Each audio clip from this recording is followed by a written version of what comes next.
Hello, I'm Joy, or Jara Belitao, 22 years of age, and I was born and raised in Bulacan, but transferred eventually in Valenzuela. I started working SPES nung high school graduate ako, kasi hindi ako I wasn't able to pursue my college agad due to some financial reasons, and then so yun, nag-start ako mag-SPES. Actually, on my first year, na-assign ako sa accounting department, which is mas nagustuhan ko, and then nalaman ko na yun yung gusto kong course. Pero nung nag-enroll ako ng college sa school, sa Malolos, hindi pa nila ina-offer yung accountancy. So I decided to go with business management. Paano ka nalaman yung SPES? So, nagpunta ako sa municipality ng Valenzuela, and then I asked for a summer job. So, in-offer nila sa akin yung special program for employment of student, which na nakakatulong sa mga students, or especially out of school youth, na pursue pa yung studies. So, yun, naging interested din ako.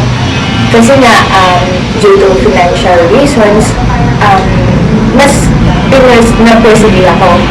So, nag-apply ako, and then na-assign ako sa accounting department ng City Hall of Valenzuela.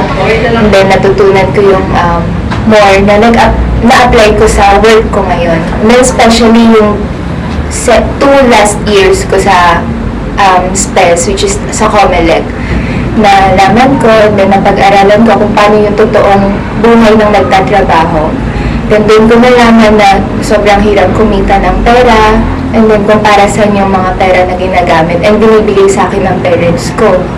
So yun, mas naging fruitful yung naging salary ko, kasi ginagamit ko siya pang tuition sa school, then hanggang 3rd year college nagamit ko siya.